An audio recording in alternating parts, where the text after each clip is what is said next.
नीताने नवीन घर घेतलं होतं, त्यामुळे आज तिचे सगळे मित्र घरी येणार होते। जेवणाचा जंगी बेत ठेवला होता। तिने स्पीकर काढून ठेवले होते, गाणी डाउनलोड करून ठेवली होती। ड्रिंकसोबत आईस क्यूब भेटावे म्हणून तिने त्याची पण व्यवस्था करून ठेवली होती। डायनिंग टेबलवर 6 ताट, 6 ग्लास, 6 चमचे आणि 6 काटे अशी 6 जणांची व्यवस्था करून ठेवली होती।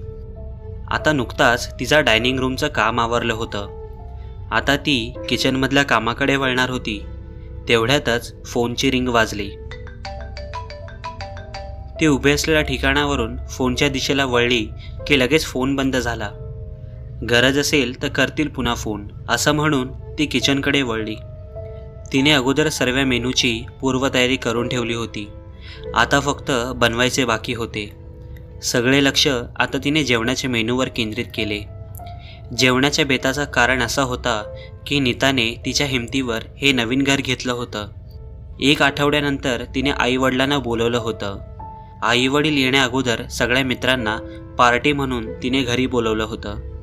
जेवणाचा सगळा मेनू तिने शाकाहारी ठेवला होता। स्टार्टरसाठी कांदा कापताना चुकून चाकू सरकतो आणि तिचं बोट कट होतो। त्या जखमेतून रक्त बाहेर येऊ लागतं। मग ती लगेच बेसिनमध्ये आपला हात आणि चाकू धुवून टाकते। जखम अगदी थोडी असल्यामुळे ती त्याकडे दुर्लक्ष करते। पुन्हा काम सुरू करते, पण मध्ये मध्ये त्या बोटातून थोडं थोडं रक्त येत असताना ते पुसण्यासाठी जवळ एक रुमाल ठेवला होता। रक्त आला की लगेच रुमालाला पुसायचा व पुन्हा आपल्या कामात रमून जायची। जवळजवळ सगळे पदार्थ बनवून झाले होते, पण नीताच्या मित्रांपैकी कोणाचाच फोन आला नव्हता। किचनमधलं सगळं काम आटपून ती मित्रांना फोन करण्यासाठी ती हॉलमध्ये आली।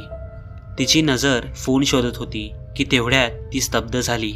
एक थंड वाऱ्याची झुळूक तिला स्पर्श करून गेली। ती वाऱ्याची झुळूक आली कुठून याचा विचार करत तिने सगळ्या खिडक्यांवरून नजर फिरवली। त्यातली एक खिडकी उघडी होती। ती बंद करण्यासाठी ती त्या खिडकीकडे वळली, तेवढ्यात फोनची रिंग वाजू लागली। फोनकडे दुर्लक्ष करत तिने खिडकी बंद केली व पडदे सारून घेतले आणि फोनकडे वळली। जशी ती वळली तशी खिडकी ताडकन उघडली व पुन्हा एक थंड हवेचा झोका घरात आला। खिडकी अशी उघडली जसं कोणीतरी तिला जोरात धक्का मारून उघडलं। जरासुद्धा न घाबरता तिने पुन्हा खिडकी बंद केली, फोनकडे वळली। आता मात्र ती खिडकी बंदच झाली। अरे कुठे पोचला तुम्ही? सापडते की नाही माझं घर?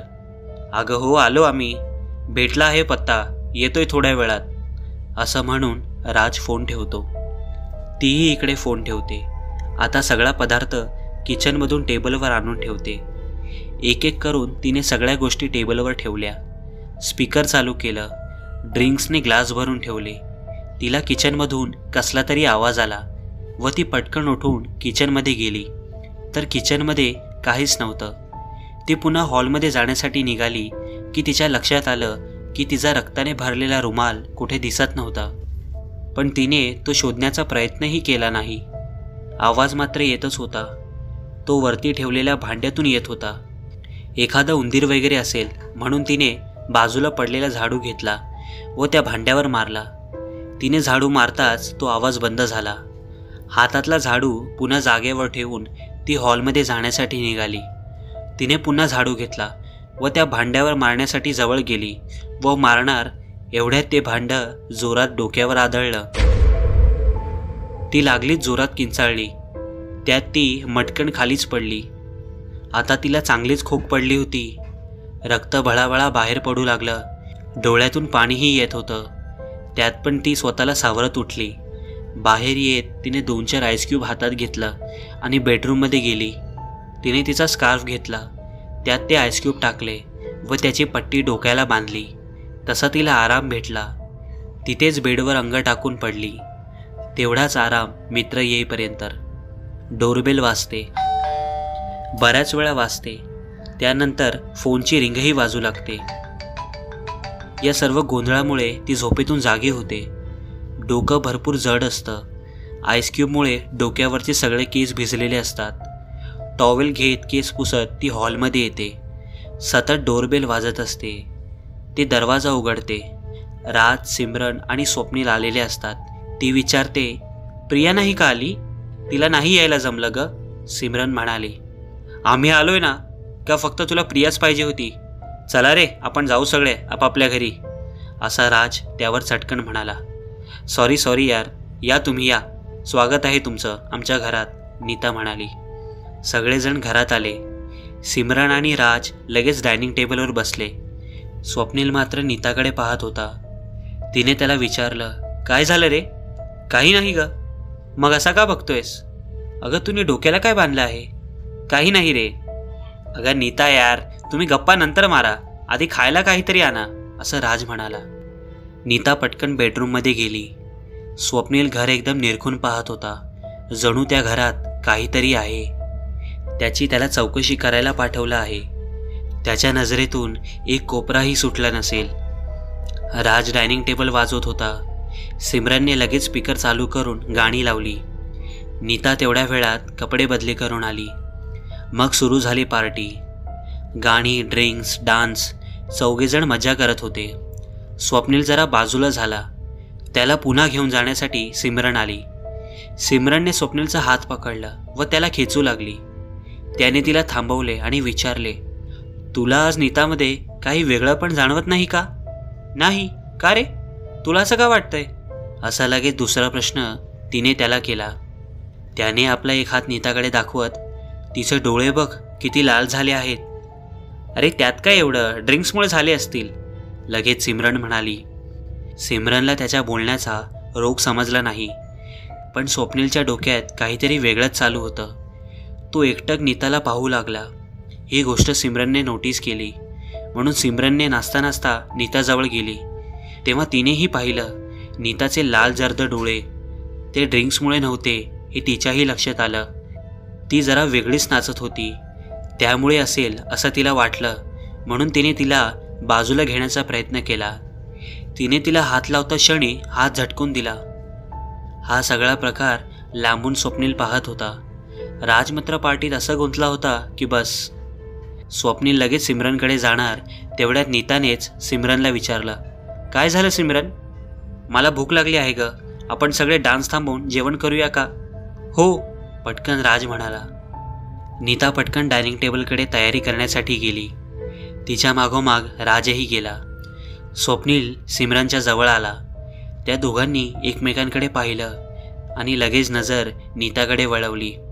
दबक्या आवाजात तिने स्वप्नीला सांगितलं, अगोदर तिचे डोळे अगदी लालभडक होते, अगदी रक्तासारखे. मी तिला हात लावला तेव्हा तिचं शरीर थंड पडलं होतं, अगदी बर्फासारखं. आणि जेव्हा म्हणजे आता जाण्या अगोदर तिचे डोळे अगदी नॉर्मल होते रे. असं का होतंय? तेवढ्यात स्वप्नील म्हणाला, हो मला हे समजलं, पण हे नेमकं काय आहे हे मलाही समजलं नाही. कालपर्यंत ठीक होती रे, सिमरन म्हणाली. आताही तिला काही झालं नाही, असं म्हणून स्वप्नील आपलं बोलणं संपवतो. तेवढ्यात नीता त्यांना हाक मारते. तो विषय तिथेच सोडून दोघेही टेबलकडे जातात.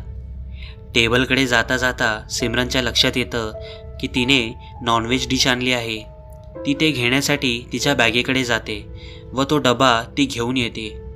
तो डबा बाहेर काढल्यापासून ते उघडेपर्यंत स्वप्नील नीताकडे एकटक पाहत होता. तसा तिने तो डबा उघडला व टेबलावर ठेवला की लगेच नीताचे डोळे पुन्हा लाल झाले. हे स्वप्नीलने नोटीस केले. राजने पण 2 वाईनच्या बॉटल आणल्या होत्या, त्या पण त्याने बाहेर काढल्या. त्याचबरोबर नीताचा चेहरा थोडा थोडा सफेद पडू लागला होता. थंड थंड वारे घरात वाहू लागले होते. नीताने सगळं जेवण व्हेज बनवलं होतं, पण सिमरनने आणलेला नॉनव्हेजचा डबा बघून तो तिने पटकन राजच्या हातातून झटकून घेतला व ताटात न घेता कोणालाही न विचारता ती एकटीच खाऊ लागली. नीता ते मटण एकदम आद्याशासारखी खात होती. तिला असं खाताना बघून सगळ्यांच्या तोंडाचा रंगच बदलला होता. तिला आतापर्यंत असं कधीच बघितलं नव्हतं. यात पण राजने थोडी हिंमत करून तो डबा तिच्या हातातून हिसकवण्याचा प्रयत्न केला असता तिने एक करडी नजर राजवर टाकली व मान थोडी फिरवली. डोळे मात्र तिच्यावर स्थिर होते. एवढा करून तो थांबला नाही. त्याने पुन्हा डबा हिसकवण्याचा प्रयत्न केला आणि तिला म्हणाला, अगं तिने सगळ्यांसाठी आणला आहे, आम्हाला पण भेटला पाहिजे. हे काय चालू आहे तुझं? असे डोळे करून बघू नकोस, मी काय घाबरणार नाही तुला. एवढं बोलताच नीताने एक जोराचा हात राजला मारला आणि राज खुर्चीसकट दूर लोटला. हे बघितल्यावर स्वप्नील आणि सिमरन दोघे जागेवर ताडकन उभे राहिले. ती त्या दोघांकडे पण रागाने बघू लागली. आता स्वप्नीलला खात्री पटली होती की ही नीता नाही म्हणून. कसा तरी तिला शांत करण्यासाठी स्वप्नील म्हणाला, तू खा ग, आम्हाला नाही भेटलं तरी चालेल, तू खाऊन घे, त्या वाईनच्या बॉटल पण आहेत, तू टेन्शन घेऊ नकोस, एन्जॉय कर. असं म्हटल्यावर नीताने पुन्हा मान खाली घातली. ती नॉनव्हेज खाण्यात दंग झाली. आता तिघांनाही कळून चुकलं की नीता ही नीता नाही, कोणीतरी दुसराच आहे. आता तिघे शांत झाले होते. एकंदरीत काय करावे ते कोणालाच कळत नव्हते. खाली पडलेल्या राजने पळून जाण्यासाठी प्रयत्न केला. तो उठून दरवाजाकडे पळू लागला. डायनिंग टेबलवर बसलेल्या नीताने मान वाकडी करून एक काड नजरेचा कटाक्ष दरवाजावर टाकला की दरवाजा उघडण्यासाठी पोचलेल्या राजला लॅच उघडताच आला नाही. तो तिथेच धडपड करू लागला. मटणाच्या रश्श्याने माखलेले ओठ आणि हाताची बोटं, लालबुंद डोळे, त्या डोळ्यांभोवती आता काळे काळे वर्तुळ दिसू लागले. मगाशी सोडलेल्या बटांमुळे सुंदर दिसत होती, पण आता त्या उलट बटा विखुरल्या होत्या, त्यामुळे ती आता भयानक दिसत होती. स्वप्नील आणि सिमरन नीताकडेच पाहत होते आणि नीता राजकडे. वाकडी मान करत तसाच एक भेदक कटाक्ष तिने या दोघांकडेही टाकला. तिने तसं बघताच सिमरन इतकी घाबरली की तिने बाजूला असलेल्या स्वप्नीलचा हात जोरात दाबला. तिचे नखे स्वप्नीलच्या हाताला टोचू लागली. स्वप्नीललाही ते असह्य होत होतं. त्याने कशी तरी ती पकड सोडवली. तिकडे राज अजून जास्तच धडपड करू लागला बाहेर पडण्यासाठी. आणि इकडे नीताचा श्वासाचा आवाज आता त्या दोघांनाही येऊ लागला होता. त्यातच गुरगुरल्यासारखा आवाज येऊ लागला.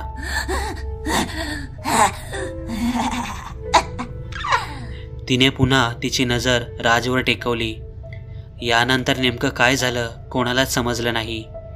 टेबल पुढे सरकला, खुर्ची मागे, आणि राजच्या छाताडावर नीता बसलेली दिसली. या दरम्यान काय झालं हे कोणालाच दिसलं नाही. नीताला आपल्या छाताडावर बघून राजची हवाच टाईट झाली. त्याच्या तोंडातून शब्दच फुटत नव्हते. तिला दूर करण्याचे त्याचे बरेच प्रयत्न चालू होते, पण सगळे निष्फळ. तिथूनच मान वाकडी करत तिने एक कटाक्ष सिमरनवर टाकला. एक हात अलगद वर करत तिने बोटांचा व्ही बनवला. ती दोन बोटे राजच्या खोकान डोळ्यात खुपसली. चरकान रक्ताचे तुषार बाहेर पडले. तिने आपले दोन बोटे आम्हाला दाखवत तिने एक तोंडात घातली. ती चोखू लागली. राज जीवाचा आक्रोश करून ओरडत होता, पण त्याचा आवाज आम्हा तिघांशिवाय कोणीच ऐकू शकत नव्हता. तिने लगेच आपला दर्शनी बोट राजच्या आवाज करणाऱ्या कंठाच्या खालच्या पोकळीत खुपसला की पिचकन रक्ताच्या पिचकाराचा आवाज झाला. रक्ताचे ओघळ खाली वाहू लागले. त्यातच राजचा आवाज कायमचा बंद झाला. हा सगळा प्रकार बघून सिमरन जोरजोरात ओरडू लागली. स्वप्नीलच्या कांटाळ्या बसू लागल्या. नीताला काहीच फरक पडत नव्हता. हे बघून सिमरनची अजूनच तळपायाची आग मस्तकाला पोचली. तिला मारण्यासाठी टेबलवरचा तिने जग उचलला आणि नीताच्या अंगावर धावून गेली. नीताने तिच्याकडे बघताच एक हात तिच्या दिशेला रोखला. सिमरन जागेवर स्तब्ध, हा नाही की चू नाही. एखाद्या अजगराने विळखा मारल्यासारखा ती स्तब्ध उभी होती. नीताने आता नजर फिरवली आणि आपला हात अलगद उचलला. इकडे सिमरन हवेतल्या हवेत. आता तिने नजर स्वप्नीलवर स्थिर केली. जणू काही ती धमकीच होती की आता तुझा नंबर. तिने आपला हात जोरजोरात डावीकडून उजवीकडे, उजवीकडून डावीकडे असा 2-4 वेळा केला. सिमरन या भिंतीवरून त्या भिंतीवर असं चांगलीच 2-4 वेळा आपटली. असं करत ती हळूहळू स्वप्नीलकडे चालू लागली. तिने आपला हात एकदा जोरात वरती केला आणि एकदा खाली आपटला. त्याचबरोबर सिमरन जोरात खाली आदळली. तिच्या डोक्यातून रक्त बाहेर येऊ लागले. यातून ती वाचेल याची काहीच गॅरंटी स्वप्नीलला नव्हती. असं सगळं होत असताना स्वप्नील मात्र गंभीर होता. तो डोक्याने काम करत होता.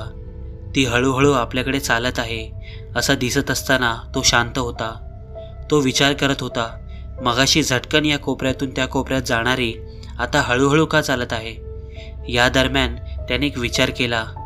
तो तिच्या अगोदर डायनिंग टेबलजवळ पोचला. जाताना त्याने सिमरनच्या बॅगेतून नॉनव्हेजचा दुसरा डबा काढला. त्याने तिला हाक मारली. तू नीता आहेस की कोण आहेस ते मला माहीत नाही, पण मला एवढं माहीत आहे की तुला नॉनव्हेज खूप आवडतं. माझ्या मैत्रिणीला सोडून दे, मी तुला हा डबा देईन. त्यावर घोगरा आवाज करत गुरगुरल्यासारखी ती त्याला म्हणाली, तू खोटं बोलतोयस, त्यात काहीच नाही, मी काही तिला सोडणार नाही. यावर तो डबा खोलून त्यातला पदार्थ तिला खाऊन दाखवतो. त्यावर ती चिडते, त्याच्या अंगावर चटकन धावून जाते. एका हाताने ती त्याचा गळा दाबते व दुसऱ्या हाताने त्याच नॉनव्हेजचा हात स्वतःच्या तोंडात घालते. तो तिचा थंड श्वास तो स्वतःच्या गालावर जाणवू शकत होता. त्याची ही वेळ जवळ आली होती. जर त्याची ही युक्ती चालली तर त्याचा जीव वाचणार याची त्याला खात्री होती. त्याचा दुसरा हात रिकामी होता, म्हणजे त्या हातात डबा होता. त्याच्या मागे खिडकी होती. आतापर्यंत तो त्याच्या युक्तीनुसार बरोबर चालत होता. आता शेवटचा डाव टाकायचा होता. त्याने जोर भेटावा म्हणून हात आपल्याकडे खेचला आणि जोरात तो झटकून खिडकीच्या दिशेने फेकून दिला. तो डबा खिडकीच्या जवळ पोहोचताच तिला या सगळ्या खुरापातीची जाणीव झाली. नीताने तो डबा पकडणार तेवढ्यातच तो डबा खिडकी फोडून बाहेर पडला होता. स्वप्नीलला असं वाटलं होतं की त्या डब्याच्या हौसेपोटी नीताही त्याच्या मागोमाग त्याच दिशेने झेप घेईल आणि नीता या घराच्या बाहेर गेल्यावर या ताकदीचा प्रभाव नीतावरून कमी आणि शेवटी नाहीसा होईल अशी त्याची युक्ती. पण ती असफल ठरली. असं काही नाही घडलं. उलट तिने स्वप्नीलच्या गळ्याभोवतीची पकड चिडून अधिकच तीव्र केली. त्याच्या नरडीचा घोट घेतला. त्यात तो मरण पावला.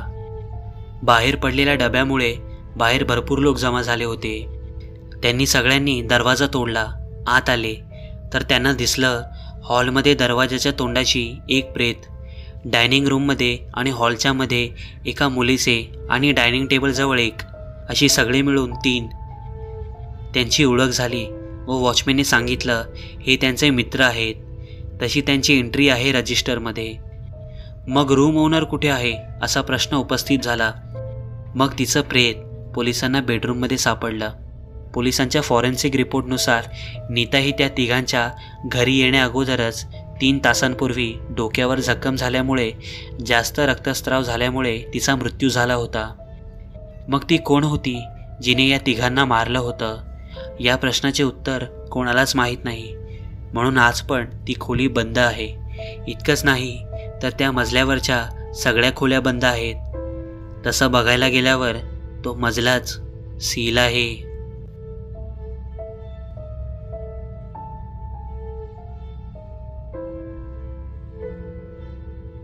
तुम्ही सुद्धा काजळ रातला तुमचे अनुभव किंवा भयकथा डिस्क्रिप्शनमध्ये असलेल्या ईमेल आय डीवर पाठवू शकता.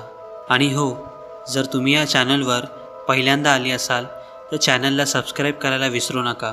थांबा, भूतांपासून लांब राहायचं असेल तर माहीत आहे ना काय करायचं आहे? हो, घंटा वाजवा. पुन्हा भेटूया अशाच नवीन गोष्टीसोबत. धन्यवाद.